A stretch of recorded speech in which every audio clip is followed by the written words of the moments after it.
तो inter class, आज हम आपको हिंदी पद का दूसरा पाठ जगन्नाथ रत्नाकर का जीवन परिचय बताएंगे।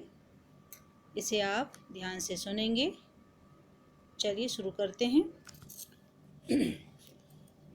जगन्नाथ रत्नाकर। सबसे पहली हेडिंग हमारी होती है जीवन परिचय, ठीक है। दूसरी हेडिंग कौन सी होती है?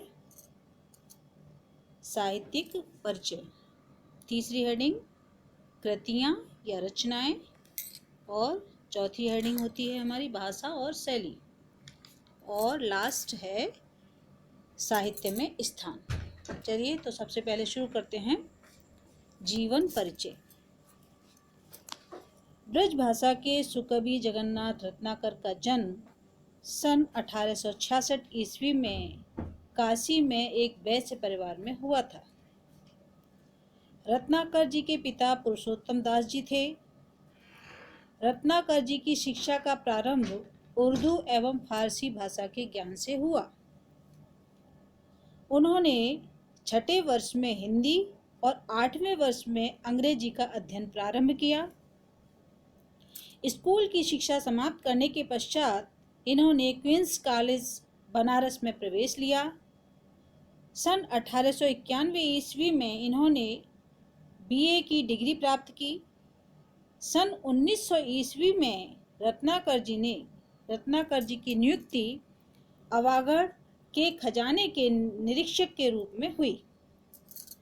2 वर्ष पश्चात ये वहां से त्याग पत्र देकर चले गए तथा सन 1902 ईस्वी में अयोध्या नरेश प्रताप नारायण सिंह के निजी सचिव नियुक्त हुए। अयोध्या नरेश की मृत्यु के बाद रत्नाकर जी महारानी के निजी सचिव के रूप में कार्य करने लगे और सन 1928 ईस्वी तक इसी पद पर आसीन रहे।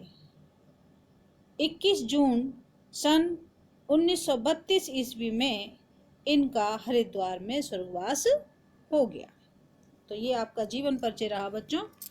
अब आप दूसरी हेडिंग पे आ जाएंगे, साहित्यिक परिचय, ठीक है। साहित्यिक परिचय में आप क्या लिखेंगे? कविवर जगन्नाथ रत्नाकर आधुनिक युग के कवि थे। इनका आविर्भाव भारतेंदु हरिश्चंद्र के पश्चात हुआ था। रत्नाकर जी की काव्य चेतना मध्ययुगीन मनोवृत्ति से प्रभावित थी। रत्नाकर जी के काव्य में व्यापकता, सहृदयता का परिचय भी मिलता है। इन्हें काव्य के मर्म स्थलों की उत्कृष्ट पहचान थी और इन्होंने उसके भाव पक्ष के मर्म को उत्कृष्ट स्वरूप प्रदान किया। ये आपका साहित्यिक परिचय हो गया, ठीक है। अब तीसरी हेडिंग है आपकी कृतियां। रत्नाकर जी ने पद्य और गद्य दोनों ही विधाओं में साहित्य सृजना की है। ये मूलतः कवि थे। इनकी रचनाएं निम्नलिखित हैं। कौन कौन सी रचनाएं हैं इनकी? हिंडोला, समालोचनादर्श, हरिश्चंद्र, कलकाशी, श्रृंगार लहरी, गंगा लहरी, विष्णु लहरी, रत्नाष्टक, वीराष्टक, प्रकीर्ण पद्यावली, गंगावतरण, उद्धव शतक, ठीक है। ये सब आप इनकी रचनाएं लिखेंगे। अब आई आपकी भाषा और शैली। तो रत्नाकर जी की भाषा प्रौढ़ साहित्य ब्रजभाषा है। रत्नाकर जी ने प्रसंगाकुल भाषा का प्रयोग किया है, यानी जैसे प्रसंग होता था उसके अनुकूल ही वे भाषा का प्रयोग करते थे। तो ये आपकी भाषा हो गई। अब आप आएंगे शैली पर। शैली इनकी कौन कौन सी थी? रत्नाकर जी ने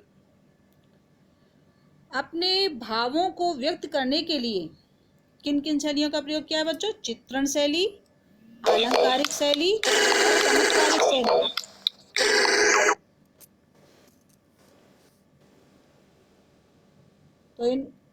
तो रत्नाकर जी ने अपनी रचनाओं में चित्रण शैली, अलंकारिक शैली और चमत्कारिक शैली का प्रयोग किया है। साहित्य में स्थान, लास्ट हेडिंग है आपकी साहित्य में स्थान। रत्नाकर जी हिंदी के उन जगमगाते रत्नों में से एक हैं जिनकी भाषा आभा चिरकाल तक बनी रहेगी। अपने व्यक्तित्व तथा अपनी मान्यताओं को इन्होंने अपने काव्य में सफल वाणी प्रदान की, उस जिसकी छाप इनकी साहित्यिक रचनाओं में स्पष्ट रूप से देखी जा सकती है। तो ये बच्चों आपका जगन्नाथ रत्नाकर जी का जीवन परिचय हुआ। कल हम आपको इनका ये जो रचना है गंगा अवतरण पढ़ाएंगे। ऊधव शतक आपके सिलेबस में से इस समय हट गया है, लॉकडाउन के तहत मैंने आपको डाला भी है, ठीक है। तो ऊधव शतक आपका हट गया है और इससे आगे हम आपको अब गंगा अवतरण पढ़ाएंगे। ठीक है, धन्यवाद।